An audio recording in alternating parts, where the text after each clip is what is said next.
Want to hear a real scary story? Me after Taco Bell. What's going on, everyone? Welcome to a brand new movie review. Today I'm going to be discussing scary stories to tell in the dark. People who don't know this, if you're one of the only people in the whole world, this is about a group of teens facing their fears in order to save their lives. This is based off a very highly acclaimed children's novel. Yes, I said children's novel. And this is based, and it is, PG-13, which some people were freaking out about, wishing it was rated R, but people need to remember, again, this is based off a children's novel. No matter how scary you remember it when you were a kid, because I remember it being very scary because I was a big pussy and I would not finish the books whatsoever just because of the imagery, kind of scarred me to life. I mean, let's look at Harold right here. Hey, that should not be in a children's book. Besides what should be or what shouldn't be in a children's novel, that's not what I'm here to talk about. What I'm here to talk about is give my thoughts and my review on scary stories to tell in the dark. I think a lot of you guys are kind of looking forward to this. I was certainly looking forward to it. I didn't really see many trailers for this, but what I was excited about was because Del Toro was producing this. He's one of the best directors and writers in Hollywood right now, and I was looking forward to that just because of his name alone, even though it was from a producing credit. I was also looking forward to it because that imagery from the books was so prevalent in my childhood of being some of the biggest things when I had nightmares, but it was also very scary. It was fun, and I wanted a fun little horror film, and maybe in the vein of how Goosebumps was with Jack Black a couple years back, which was a fun little horror film that was more for kids, and I was kind of expecting that with scary stories to tell in the dark. But personally, I don't know what this film was for and who it was for. Was it marketed towards the kids? Was it marketed towards the people who grew up with scary stories to tell in the dark? It's kind of a weird mix when it kind of goes all around in that kind of aspect. I can say though, and I'll say this, I think major fans of the books are going to get a very big kick out of this. There were certain people around me when before the film had started, I was hearing them talk about like how excited they were for this film, how big fans they were of the books, and watching their reactions, seeing their reactions during the films, and the way that they would freak out was probably the best part about the movie, to be honest, was seeing this guy. There was one guy sitting next to me who would just go, oh, and he was like started clapping, like how excited I was during maybe a Star Wars or Avengers Endgame. That's how excited he was, and it kind of brought like a little charm to my heart, and I was excited to see that. So I think people who really like the books are probably going to really dig this movie a lot more than I did.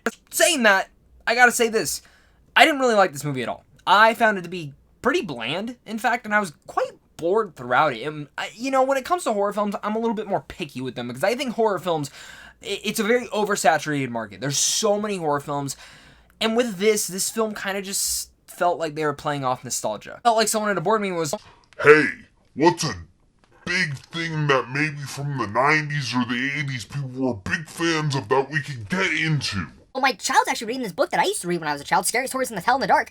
Let's do that! Sold! You are getting a promotion. felt like that maybe it happened in a studio boardroom, or maybe it was really a big prevalent thing for Del Toro to get this film made. But when it comes down to this film, there's many aspects of this movie that kind of just felt forced, and it felt pushed through the studio machine. And I don't have issues with that, but when it's pushed through that studio machine, not all the time it comes out great. I guess before I really start diving into those cons, let's talk about my pros.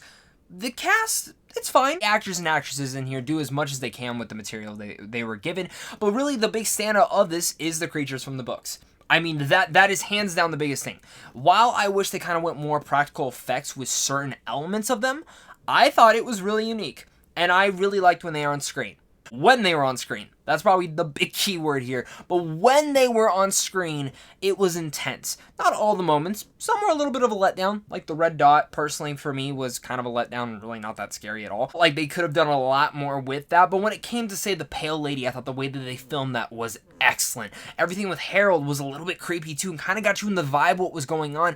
But it was really the jangly man that, wow, that was awesome what they did with him, but I think it would have added a little bit more if they would have focused on them a bit more. I guess there was some tension within those moments, but again, in those moments, besides those moments, there's not that much scary stuff that really happens in here. In fact, there's a lot of exposition in this movie. I mean, a lot of exposition in this movie, and a lot of it happens to go around these kids, and in fact, this film, actually felt like the second these kids were introduced, I was like, this is Stranger Things. Like, these kids are Stranger Things. They even have the damn walkie-talkies, and they're talking like they are from Stranger Things.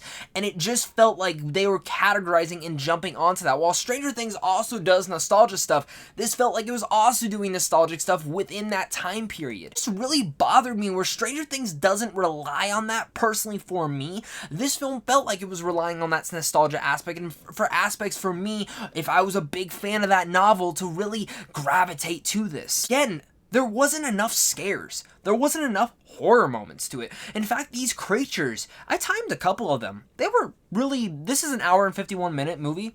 The creatures were maybe on screen for each segment that they did. They were maybe 5-minute segments, maybe even a little bit less than that for certain ones. Besides maybe 2 of them that were a little bit extended out and did feel a little bit long, they didn't find that right niche time of how they could portray these characters. And while I was watching this film, I was sitting there going, this could have worked really well on Netflix. If you would have done like 30-minute increments for each of these characters and each of these stories, and kind of just maybe did a different director for this segment, different director for this segment, different director for this segment, I could have seen that working out a little bit better. When you're trying to push all these stories into 1 hour and 51-minute movie, it doesn't work, especially when you're just sitting there on there in exposition mode, waiting for the next horror element to happen. One of the moments in the film that really kind of took me out, and I was like, what is going on here? Just sitting in my seat, waiting for the next scary, horrifying moment to happen, and just kind of get sucked back into this movie. With the characters, I didn't care about them at all. Some of them were quite annoying. In fact, one of them, and again, this doesn't go to the actors and actresses. They did as great as they could on the screen. I know how hard acting is, and I don't want to blame them for anything that they did, and I think it really comes down to the script issues for this. But one of the kids, he looked like he was constipated literally the whole time, every time he was running. Like, it just bothered me.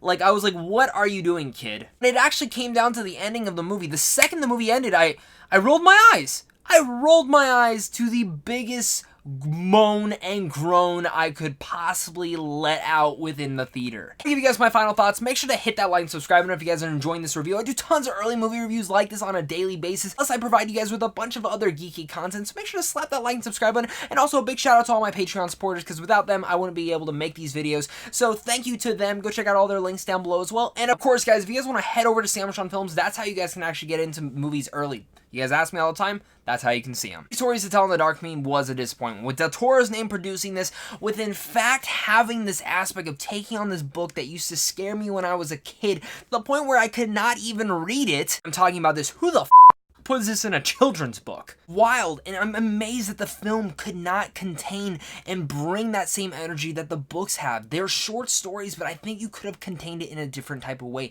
There's way too much exposition, there's way too many nostalgic aspects to it, and it really just felt like they were capitalizing on it, bringing in their own set of Stranger Things kids and kind of trying to get us attracted and attached to these kids with zero character development for almost every single one of them, but just surface level elements to it.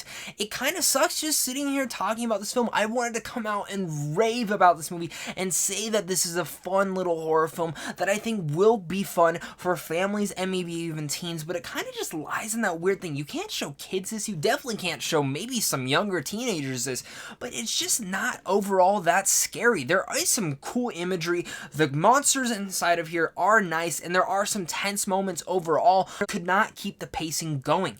I came out of here a little bit disappointed. I'm a little bit more strict when it comes to horror films since the market is so oversaturated, but this one truly disappointed me overall. Too much exposition, not enough scares, definitely some cool monster designs, but overall I walked out of Scary Stories to Tell in the Dark, remembering that, yeah, the scariest story I probably have to tell that is scarier than this is me at Taco Bell.